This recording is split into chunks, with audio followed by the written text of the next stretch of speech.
There's a big bucket of water and you get a small bucket, you scoop the water and you reach back, water it down, and then you get the soap with the left hand.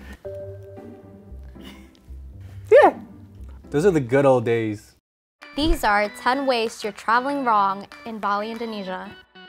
Hi, or as we say in Bali, Om Swastiastu. I'm Tanya, and I was born and raised in Bali. I'm Mike, I'm her brother, and I grew up in Indonesia and still frequently go back and forth to Bali. Buying without bargaining. When you go to Bali, there's a lot of markets where they sell so many things, and I think the one thing that a lot of people don't do is haggle prices. They'll say, oh, this is 100,000 rupiah. You want to cut that in half. So if they can tell that you're not from there, from Bali or from Indonesia, if you have the dollars, they will definitely double the price. What I suggest that you can do is get your local tour guide or get somebody local to haggle the price for you so you don't even have to do the bargaining yourself. But if you can't do that, since the market usually sells like 6 or 7 things everywhere, what I usually do is I would walk around and I would ask for the price, and then I would haggle with them. If they give me a certain price that I feel comfortable with, I would go to the next one and see what they give me. My rule of thumb is if you're haggling for like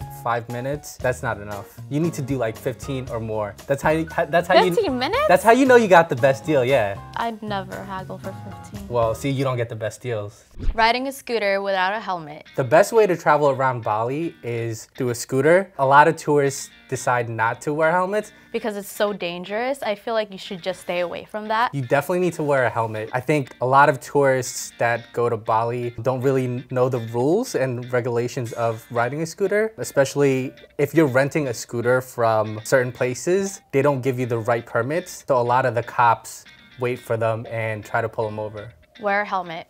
Most importantly, just don't do it. Wearing tank tops and shorts to a temple. So you can't wear, you know, provocative stuff. You can't wear bathing suit, or you can't wear tank tops or shorts to the temple because it is a very sacred place to go in. But what you can wear is a sarung. Sarung is a very thin cotton material. I actually have it right here. It's like an infinity scarf, so it's easier for you to just put it on and then go into the temple. The sarung is for the waist, so for your bottom, but if you are wearing a tank top or if you don't have anything to cover your shoulder, they actually have a cover. They'll tell you to donate a certain amount of money and then they can give you a sarung. Another time when you can't actually enter the temple is when you are bleeding. So if you are menstruating or if you have a cut, it's considered disrespectful to enter the temple because the temple is considered the most sacred place.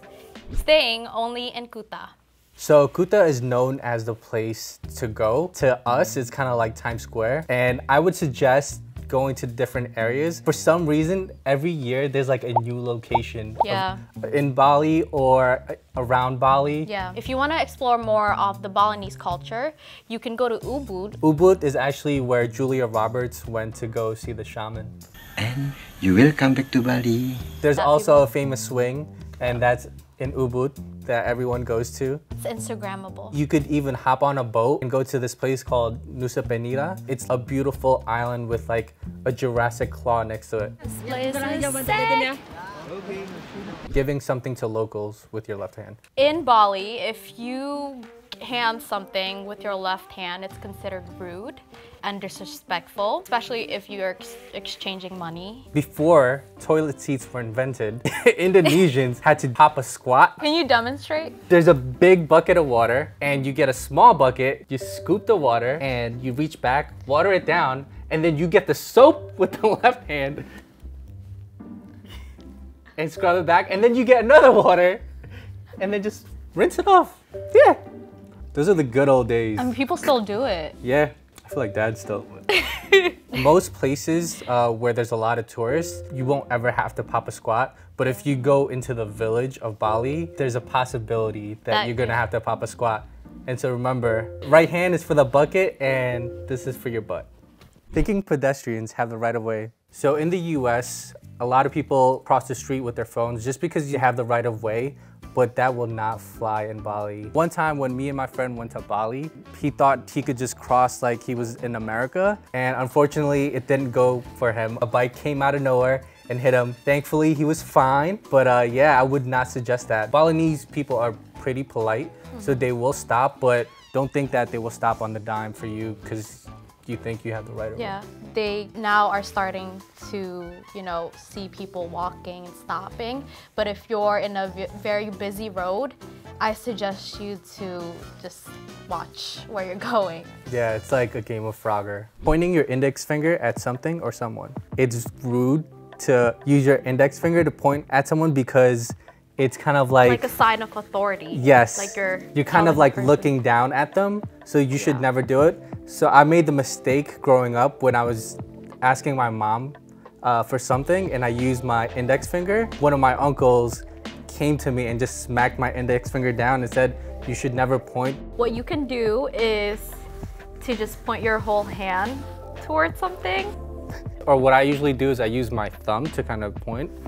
Like this. You will see a lot of Balinese, like let's say they want to give you something or they want to show you something, they'll go like this. Yeah, that's a sign of respect. Yeah. Walking on offerings. When you go to Bali, you'll see a lot of offerings. So the offerings is pretty much like a banana leaf or palm, and inside it you'll see like beautiful flowers. You'll see candies. Yeah. So you'll also see incense in there, and it's pretty much a blessing or an offering to the gods. And a lot of the times they'll put one on the floor and then one at the highest point. Usually they put it on the statue. Yes. Because when you go to Bali, you'll see a lot of statues. A lot of business owners put offerings in front of their buildings. So a lot of tourists usually like step over it. I know it's not intentional, but try not to like step on the offerings because it's a blessing for the business owner and they use it as kind of like an offering to the gods. Petting stray dogs. So there's a lot of stray dogs in Bali, and I know there's a lot of like dog lovers, but I would recommend not petting them. A lot of the dogs will come to you and ask you for food, and they're cute. Trust me, they're really cute, but like still don't pet them because that would encourage them to go to you or even like other tourists who are not pet lovers. A lot of these dogs don't get vaccinated or anything like that, so they're pretty much dangerous. Yeah, but they won't bother tourists or anything.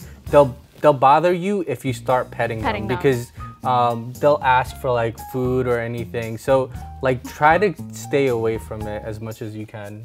Just for your safety, just don't pet them because you might get bitten and then might end up in the hospital and then your whole Bali vacation is ruined. Turning down food when eating at a local's home. So if you ever have the opportunity to get invited to a Balinese home for a dinner, definitely do it because the culture is so beautiful and the food is amazing. But the one thing that you should 100% do is at least try everything they give you. Because if you don't, it's considered disrespectful. Like if someone was to offer you water and you don't want water, just still say yes and have a sip and then put it away. It's pretty common in the Asian culture. Definitely be polite, And if you really cannot eat something, maybe suggest telling them in advance before they start preparing it. Say, hey, thank you for letting me in. Like just to let you know I'm a vegan or I can't eat meat. Just to give them the heads up because it's more of them offering and doing the work to give you the food rather than, not eating it.